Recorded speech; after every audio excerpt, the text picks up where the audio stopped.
Hi welcome back to my channel. ఈరోజు కథ జత కలిసే 72వ భాగాన్ని వినేద్దాం.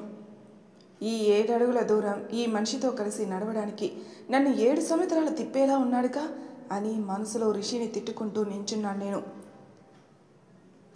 భాస్కరాభరణ కారుని గుణసౌరి అని వెనక నుండి పాట ప్లే అవుతుంటే ఒక్కో అడుగు ముందుకు పడుతుంది మా ఇద్దరిది. సప్తపది జరిగిందో జరగలేదో కానీ దండలు మార్చుకునే టైం అయితే వచ్చేసింది. రిషి గారి చేతుల మీదుగా పూలదండ నా మెడలో పడితే ఒక్కసారిగా గూస్ బంప్స్ వచ్చేసాయి నాకు. నేను తనకి దండ వెయ్యాలనే విషయమే మర్చిపోయి చూస్తున్నాను రిషి మొహం వైపు. సుబ్బు దండ వెయ్యి, టైం అవుతుంది అని పెదవులు కదపకుండా చెయ్యి ఎవరికీ కనిపించకుండా నా చెయ్యి నొక్కాడు. అప్పటికి కానీ స్రోలోకి రాలేదు నేను. కన్నీళ్ళు వచ్చేస్తున్నాయి అప్రయత్నంగానే. తన మెడలో దండ వేస్తున్న క్షణం దేవుణ్ణి ఒక్కటే బలంగా కోరుకున్నాను. ఇదే నిజ జీవితంలో కూడా ఇలాగే జరగాలి, అది అందరి ఇష్టంతోనే జరగాలని. మా ఇద్దరి చిటికిన వేళ్ళు కలిపి పట్టుకుని నించుంటే మా ఎదురుగా బ్యాక్గ్రౌండ్ డాన్సర్స్ డాన్స్ చేస్తున్నారు. అందరం కలిసి నమస్కారం చేసేసరికి కర్టన్ క్లోజ్ అయింది. కలిపున్న మా చిటికిన వేలు వైపే నేను చూస్తూ ఉంటే, మీరిద్దరూ అర్జెంటుగా పదండి, మీకు నా దిష్టి తగిలేలా ఉంది, అసలు ఎంత ముద్దుగా ఉన్నారో తెలుసా అని మా ఇద్దరికి కలిపి మెటికలు విరిచి దిష్టి తీయడానికి అన్నీ రెడీ చేసుకుంటున్నారు. నేను ఆవిని పట్టించుకునే స్థితిలోనే లేను అసలు. ఎందుకంత ఎమోషనల్ అయ్యానా అని నా బుర్ర బద్దలైపోయే రేంజ్లో ఆలోచిస్తున్నాను. మా ఇద్దరికి దిష్టి తీసి అర్జెంటుగా మీరు మామూలు అవుట్ఫిట్లోకి మారిపోండి, ఇంకా ఎక్కువసేపు ఉంటే నా దిష్టే తగిలేలా ఉంది అని వెళ్ళిపోయారు అది పారేయడానికి. సుబ్బు వెళ్ళి ఫ్రెష్ అయ్యరా, డిన్నర్ చేద్దాం అన్నాడు రిషి. ఏం మాట్లాడకుండా తనని హక్ చేసుకొని నించున్నాను. ఒక్క 2 నిమిషాలు. నా మీద చెయ్యి కూడా వేయలేదు రిషి, మౌనంగా నించున్నాడు అంతే. తన గుండె 200 స్పీడ్ కొట్టుకుంటుందేమో. ఇంకాసేపు అలానే ఉంటే తనేమైపోతాడని భయం వేసి థ్యాంక్ యూ అని తనకి చెప్పి వదిలి వెళ్ళి బట్టలు మార్చుకొని వచ్చి అమ్మమ్మ పక్కన కూర్చున్నాను. చాలా బాగా చేశావు, సీతమ్మ వారంటే సీతమ్మ వారిలానే ఉన్నావు అంది నా తల నిమురుతూ. మీ ప్రీ వెడ్డింగ్ షూట్ అని నాకు వీడియో చూపించి నవ్వింది శ్రీజ అక్క. నవ్వలేకపోయాను మనస్ఫూర్తిగా. ఫుడ్ కంప్లీట్ చేసుకుని బావని డ్రాప్ చేయడానికి ఎయిర్పోర్ట్కి స్టార్ట్ అయ్యాం అందరం కలిసి. అప్పటిదాకా ఆడుతూ పాడుతూ ఉన్న వాళ్ళం కాస్త ఎమోషనల్గా మారిపోయాం. అమ్మమ్మ శ్రీజ అక్క ఏడుపుని కంట్రోల్ చేసుకోగలుగుతున్నారు కానీ నేను చేసుకోలేక కళ్ళు దించేసి ఏడుస్తూ కూర్చున్నాను. బావ బోర్డింగ్ అయ్యేసరికి శ్రీజ అక్కకు కూడా ఏడుపు వచ్చేస్తుంటే లోపలికి వెళ్ళిపోతూ మళ్ళీ బయటకు వచ్చి గట్టిగా హక్ చేసుకుని I miss you and I love you అని శ్రీజ అక్కకు చెప్పి అందరి ముందే ఒక ముద్దిచ్చి వెళ్ళిపోయాడు లోపలికి. నోట్లో ఈగలు దూరడం ఒక్కటే తక్కువ అన్న రేంజ్లో నోరు వదిలేశాను నేను. అప్పటికే శ్రీజ అక్క ఫేస్ టమోటా అయిపోతుంటే నా నోరు నొక్కి వదిన చూస్తే ఎంబారేజింగ్గా ఫీల్ అవుతుంది సుబ్బు అన్నాడు రిషి. అమ్మమ్మ కూడా నవ్వుకుంటుంది కానీ ఎవరూ బయటికి ఏమీ మాట్లాడలేదు. బావ కనిపించినంత వరకు అక్కడే ఉండి తర్వాత బీచ్కి బయలుదేరాం. శ్రీజ అక్క పక్కనే కూర్చుని తన చేతిని పట్టుకుని పర్లేదులే అక్క, 6 months మన ఇద్దరికి ఈ దూరం తప్పదు అన్నాను. లేదులే, ఇప్పటిదాకా తెలియలేదు కానీ ఇప్పుడు తెలుస్తుంది. 6 months మీ బావని చూడనంటే ఇంకొక నిమిషం మనసారా చూసుకోవాలనిపిస్తుంది అంది శ్రీజ అక్క. నేను పక్కనే ఉన్నా చూడను, చాలా స్ట్రాంగ్గా ఉంటాను బడాయిపోతూ చెప్పాను. ఎవరు నువ్వా?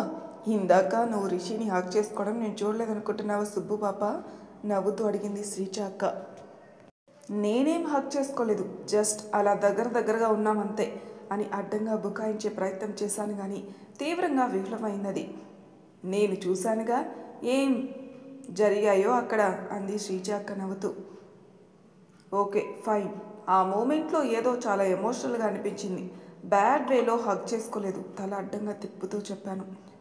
బ్యాడ్ ఏదో గుడ్ ఏదో నాకు తెలుసులే అని నవ్వేస్తూ చాలా క్యూట్గా ఉన్నారు సుబ్బు, మీ ఇద్దరు పెళ్లి చేస్తే చక్కని జంట అవుతారని ఎవరైనా అనాల్సిందే అంది శ్రీజ అక్క. థ్యాంక్ యూ హుషారుగా చెప్పాను నేను. అమ్మమ్మ, రిషి, మంజు అక్క ఒక దగ్గరకు వచ్చి నవ్వుతూ మాట్లాడుకుంటుంటే ఉక్రోషం పొంగుకొచ్చింది నాకు. కనీసం పండు ఇటు రా అని కూడా పిలవరేంటి అని మొహం గండులా పెట్టుకుని సముద్రంలో కాలు తడుపుకుంటూ కూర్చున్నాను నేను. ఏంటే ఇంకా అక్కడే కూర్చుంటావా, పద బయలుదేరదాం అంది అమ్మమ్మ. హా అని లేచి ఇంకొకసారి సముద్రం వైపు చూసి బాయ్ చెప్పేసి వెళ్ళి కారులో కూర్చున్నాను. ఎంతసేపు అని డ్రైవ్ చేస్తాడు పాపం, నువ్వు ఆ ముందు సీట్లో కూర్చొని డ్రైవింగ్ మార్చుకుంటూ చేయండి అంది నన్ను. సరే అని వెళ్ళి రిషి పక్కన ప్యాసింజర్ సీట్లో కూర్చుని సీట్ బెల్ట్ పెట్టుకున్నాను నేను. వాళ్ళ ముగ్గురు వెనక సీట్లో సెటిల్ అయి ఆల్మోస్ట్ స్లీప్లోకి వెళ్ళిపోయారు. కాళ్ళు ముందు మిర్రర్ వరకు పెట్టి విండో ఓపెన్ చేశాను గాలి కోసం. చిన్నగా నవ్వి పక్కనే ఉన్న కర్చీఫ్ తీసి నా ఒళ్ళో పెట్టాడు. దేనికిది అన్నట్టు చూశాను తన వైపు. కాళ్ళ దగ్గర వేసుకో, కంఫర్ట్గా ఉంటుంది అన్నాడు. థ్యాంక్స్ అని వెటకారంగా చెప్పి ఆ కర్చీఫ్ పక్కన పడేశాను. పాటలు పెట్టుకోవచ్చా? ఇలా ఏదో మెడిటేషన్ క్లాస్లో ఉన్నట్టుంది అన్నట్టు కూర్చోవాలా అని అడిగాడు రిషి వైపు చూస్తూ. పెట్టుకో, ఇదిగో కనెక్ట్ చేయి అని తన ఫోన్ ఇచ్చాడు. అయ్యో అవసరం లేదు సార్, మీ ఫోన్ మీ దగ్గరే పెట్టుకోండి. మీ ఫోన్లో ఏవో సీక్రెట్స్ ఉంటాయి, మళ్ళీ మీకు ఏమీ సంబంధం లేని మేము అవి చూస్తే మీరు ఫీల్ అవుతారని వెటకారంగా చెప్పి నా ఫోన్తోనే కనెక్ట్ చేసి విషాదమైన పాటలు ప్లే చేయడం స్టార్ట్ చేశాను. ఈ బ్రేకప్ సాంగ్స్ ఏంటి సుబ్బు, నిద్ర వస్తుంది అన్నాడు రిషి. నా జీవితమే బ్రేకప్ కదా, ఇంకా ఈ పాటలు కాక ఇంకేం ప్లే చేస్తాను అని గొనుక్కుంటూ సౌండ్ ఇంకాస్త పెంచాను. ఏమైనా తింటావా? దారిలో ఉన్న ఫుడ్ కోర్ట్స్ వైపు చూస్తూ అడిగాడు. మొహం పక్కకు తిప్పుకొని కారు ఆపు, నేను వెళ్ళి తెచ్చుకుంటాను అన్నాను. నేను తెస్తాను కదా. అవసరం లేదు నాకు, ఇప్పుడు తీసుకొస్తావు, తర్వాత రేపటి నుండి నేను ఒంటరిగానే ఉండాలి కదా, అప్పుడు ఇంకెవరు తీసుకొని వస్తారు? నా ఏడుపు నేనే ఏడవాలి కదా, ఏడుస్తానులే అని తనకి చెప్పి డోర్ తీసుకుని వెళ్ళిపోయాను బయటికి పాప్కార్న్ ప్యాకెట్ తెచ్చుకోవడానికి. నా వెనకే వచ్చాడు రిషి కూడా. నాకు కావలసిన ప్యాకెట్లు తీసుకుంటుంటే పే చేయడానికి ఫోన్ తీశాడు పాకెట్ నుండి. ఒక చేత్తో పక్కకి తోసి, ఎవరూ సంబంధం లేని మనుషులకి నువ్వు పే చేసి నీ విశాల హృదయం ప్రూవ్ చేసుకోనక్కర్లేదులే. ఇందాక షర్ట్లెస్గా ఉన్నప్పుడే చూశాను, ఎంత విశాలమో అన్నాను పే చేస్తూ. ఇది నీకే అని ఒక ప్యాకెట్ ఇచ్చి వెళ్ళి డ్రైవింగ్ సీట్లో కూర్చున్నాను రిషికి కాసేపైనా రెస్ట్ ఇద్దామని. నేను డ్రైవ్ చేస్తాను లే, పర్లేదు అన్నాడు. అవసరం లేదు నీ డ్రైవింగ్ నాకు, ఎద్దులు బండి ఎలా చేస్తున్నా. నేను ఎప్పుడు వెళ్ళాలి, ఎప్పుడు పడుకోవాలి, మళ్ళీ రేపు ఆఫీస్ ఎప్పటికి లేవాలి. పోవయ్యా అని తన పక్కకు తోసి కార్ డ్రైవింగ్ స్టార్ట్ చేస్తుంటే సరే అని వెళ్ళి కూర్చున్నాడు పక్కన సీట్లో. అలా కూర్చుంటే ఏంటి, నాకు ఆకలి అవుతుందని చెప్పాను కదా, తినిపించు అన్నాను రిషి వైపు చూస్తూ. పాప్కార్న్ ప్యాకెట్ ఓపెన్ చేసి ఒక 2 నా నోట్లో కుక్కి, can't we be friends again Subbu అని అడిగాడు రిషి. నో వీ కాంట్ మొహం మీద చెప్పాను రిషికి. ఎందుకని? ముందంతా ఉన్నాం కదా. అప్పుడు వేరు ఇప్పుడు వేరు. ఏం వేరు సుబ్బు? ఏదో ఒకటి, అయినా అవన్నీ నేను నీకు క్లియర్గా ఎక్స్ప్లెయిన్ చేయలేను రిషి, వదిలే. నేను ఎలాగో ఇల్లు మారిపోతున్నాను కదా, హాయిగా ఉండు నువ్వు అన్నాను కాస్త కోపంగా. నువ్వు వెళ్ళిపోతే నేను హ్యాపీగా ఉంటానని ఎలా అనుకున్నావు సుబ్బు అన్నాడు రిషి. నేనున్నా హ్యాపీగా ఫీల్ అవ్వవు, వెళ్ళిపోయినా హ్యాపీగా ఫీల్ అవ్వవు. అసలు నేననే మనిషిని నీ లైఫ్లో లేకపోతే హ్యాపీగా ఉంటావేమో అన్నాను నేను. అప్పుడు నేనేం చేయాలో ఎలా చేయాలో కూడా నాకు తెలిసేది కాదు సుబ్బు అన్నాడు. మాట్లాడకు రిషి, వదిలేశాను లేక ఆ విషయాన్ని. నీకు నేనంటే ఇష్టం లేదని తెలిసి కూడా నేను బలవంతంగా నా దగ్గర ఉంచుకోవాలని ఏమీ ట్రై చేయనులే. అదెంత సఫికేటింగ్గా ఉంటుందో సిద్ధార్థ వల్ల తెలిసింది అన్నాను. సిద్ధార్థని నిన్ను నువ్వు కంపేర్ చేసుకోకు సుబ్బు, ఆ సిచ్యువేషన్ వేరు ఈ సిచ్యువేషన్ వేరు అన్నాడు రిషి. అవన్నీ వేరైనా సఫరింగ్ అయితే ఒకలానే ఉంది కదా రిషి. అప్పుడు నేను సఫర్ అయ్యాను, ఇప్పుడు మనిద్దరం సఫర్ అవుతున్నాం. ఎవరికి మంచి చేసింది నువ్వు చెప్తున్నా? ఈ సిచ్యువేషన్. కనీసం అప్పుడు సిద్ధార్థ అయినా హ్యాపీగా ఉన్నాడు, ఇప్పుడు ఎవరూ లేవు కదా అన్నాను. ఆ మాట తర్వాత ఇంకేం మాట్లాడలేదు రిషి కూడా. కాసేపు నేను డ్రైవ్ చేసిన తర్వాత నిద్ర వచ్చేస్తుంటే టీ తాగుదామని ఆపాడు రిషి. అప్పుడే అమ్మమ్మ కూడా లేచి చూస్తుంది ఇంకా ఎంత దూరమని. ట్రాఫిక్ లేకపోతే 30 గంట అని టీ తెస్తాను అన్నాను కారు దిగుతూ. నేను తెస్తానులే అని దిగాడు రిషి. అమ్మమ్మ ముందు ఇంకా ఓవర్ యాక్షన్ కూడా ఏమీ చేయలేదు నేను. మంజు అక్క శ్రీజ అక్క అమ్మమ్మ ఒళ్ళో పడుకుంటే వాళ్ళిద్దరి వైపే చూస్తూ నడు నొప్పి వచ్చేసేలా ఉంది, ఈ వెధవ ట్రాఫిక్ కాదు కానీ అంది అమ్మమ్మ. అవును అన్నట్టు తలూపి, రోజు ఇదే ప్రాబ్లం నాకు అన్నాను. తప్పదు కదా, లక్షల్లో జీతాలు కావాలంటే కష్టపడాలి అని ప్రాక్టికల్ సొల్యూషన్ ఇచ్చింది. అవును అన్నట్టు తలూపి టీ తెచ్చి లోపల రిషి కూర్చోగానే నా చున్నీ తీసి తనకిచ్చి, కప్పుకో, బాగా చలిగా ఉన్నట్టుంది కదా, ఈ డ్రెస్ హెవీగానే ఉంది, నాకు సరిపోతుంది అన్నాను. నిజానికి వేరే ఈగలైతే నీ చున్నీ ఏంటి, దాన్ని నేను కట్టుకోవడం ఏంటి అని ఓవర్ యాక్షన్ చేసేవాళ్ళేమో కానీ అదేదో కాశ్మీరీ షాల్లా కప్పుకొని థ్యాంక్స్ అన్నాడు. మడిచి అని పైనుండి కింద వరకు చూశాను, అర్థమైంది కదా అన్నట్టు. చిన్నగా నవ్వి అర్థమైంది అన్నట్టు తలూపాడు. 45 మినిట్స్ కాస్త 1 అవర్ అయితే కార్ పార్క్ చేసి తర్వాత ఇంట్లోకి ఎలా వచ్చానో నాకే తెలీదు. ఒంటి మీద స్రో లేనట్టు పడుకున్నాను. తర్వాత రోజు ఆఫీస్కి వర్క్ ఫ్రమ్ హోమ్ పెట్టుకుని ఇల్లు మారిపోవడానికి ముహూర్తం పెట్టుకున్నాను అనమాట. బాధ కళ్ళల్లో కనిపిస్తుంది కానీ బయట పెట్టడే. ఏం మనిషి అసలు. కోపం వస్తుంటే తనతో ఏమీ మాట్లాడుకున్నా మంజోకకి హగ్గిచ్చి బాయ్ అన్నాను. వీకెండ్ నువ్వు రాకపోతే నేనొచ్చేస్తా చూసుకో అని వార్నింగ్ ఇచ్చి, ఎలా అన్ని పనులు చేసుకుంటావు సుబ్బు పాప, అవసరమా నీకెంత స్ట్రెస్సు అంది బాధగా. తప్పదు కదా, పెళ్లి చేసుకోవాలంటే పనులన్నీ రావాలి. పనులు వచ్చిన వాళ్ళు నన్ను చేసుకోను అని చెప్తున్నారుగా అన్నాను కచ్చిగా రిషి వైపే చూస్తూ. ఎవరే బాబు నేను పెళ్లి చేసుకోను అంటున్నారు. బుర్ర బుద్ధి లేని వాళ్ళ ఉన్నాడు వెధవ. నీకంటే గొప్ప అమ్మాయిని ఎలా చేసుకుంటాడో మనము చూద్దాంలే అంది మంజు అక్క. మనమే చూడాలి మరి నవ్వాపుకుంటూ చెప్పి, పద అమ్మమ్మ అన్నాను. ఏయ్, ఇన్ని రోజులు రిషి ఇంట్లో ఉండి తనకి చెప్పకుండా వచ్చేస్తావా? వెళ్ళి చెప్పిరా అని కసిరింది చిన్నగా, ఎవరికి వినిపించకుండా. తనకి వేరేలా చెప్పాలిలే అని కళ్ళు గుండ్రంగా తిప్పి వెళ్ళిపోయాను కిందికి. నేను డ్రాప్ చేస్తాలని అని అన్నాడు రిషి కార్ డోర్ తీస్తూ. అవసరం లేదు అన్నాను నేను. వద్దు రిషి, నీకు ఆఫీస్కి టైం అవుతుంది కదా, మళ్ళీ అంత టెన్షన్ అవుతుంది, నువ్వు వెళ్ళులే అంది అమ్మమ్మ. ఇక్కడ నుండి వెళ్ళిపోయాక మళ్ళీ కలవకూడదని ఫిక్స్ అయిపోయావు కదా సుబ్బు, కనీసం అక్కడికి వెళ్ళినంత వరకు కూడా ఉండకూడదని పక్కన అన్నాడు రిషి. నువ్వే కదా రిషి చెప్పావు, కలిసి ఎక్కువ దూరం వెళ్ళలేనప్పుడు ఎంత త్వరగా వీలైనైతే అంత త్వరగా విడిపోవాలని అన్నాను రిషి వైపు చూస్తూ. మీ ఇద్దరు ఏమైనా డిసైడ్ చేసుకున్నారా లేదా? స్టార్ట్ అవ్వాలి కదా వెనగరండి అడిగింది శ్రీజ అక్క. క్యాబ్ బుక్ చేస్తున్నాను అని నేను చెప్పేలోపే శ్రీజ అక్క దగ్గర అమ్మమ్మ దగ్గర లగేజ్ తీసుకుని లోపల పెట్టేసి డ్రైవింగ్ సీట్లో కూర్చున్నాడు రిషి.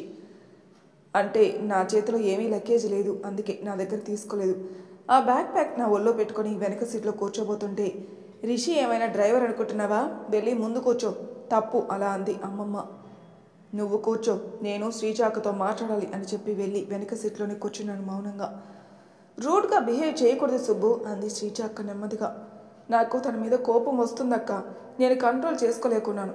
నేను దేశముదురు సినిమాలో హన్సికలాగా సన్యాసం తీసుకోవాలి, లేదంటే చాలా కష్టం అన్నాను. సర్లే వదిలే అని, మరీ దూరం అయిపోతుంది కదా ఆ ఇంటికి ఈ ఇంటికి, మీరు రెగ్యులర్గా కలిసే ఛాన్స్ కూడా ఉండదేమో అంది శ్రీజ అక్క. అవును, ఈ ట్రాఫిక్లో కనీసం గంటన్నర పడుతుంది అక్కడికి వెళ్ళాలంటే అంది అమ్మమ్మ.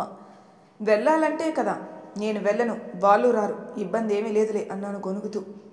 తప్పు అని నా చేతిని పట్టుకుని చిన్నగా నొక్కింది శ్రీజ అక్క. రిషి వైపు పీక పిసికేయాలన్నట్టు చూపిస్తుంటే నవ్వేస్తూ, give it some time Subbu అని మళ్ళీ చెప్పింది శ్రీజ అక్క. సరే అన్నట్టు తలూపి ఇంటి దగ్గర కారు ఆగగానే లగేజ్ మొత్తం కిందికి దింపేసి 2 చేతులతో 2 సూట్ కేసులు పట్టుకున్నాను నేను. దీన్ని తీస్తాను కదా అని రిషి ముందుకొచ్చిన హెల్ప్ చేస్తామని శ్రీజ అక్క అమ్మమ్మ వారించిన వద్దు అన్నట్టు చెయ్యి అడ్డం పెట్టేసి ఆత్మాభిమానం ఎక్కువయ్యే అబల రేంజ్ బిల్డప్ కొట్టి లిఫ్ట్లో పెట్టేశాను ఆయాసపడుతూ.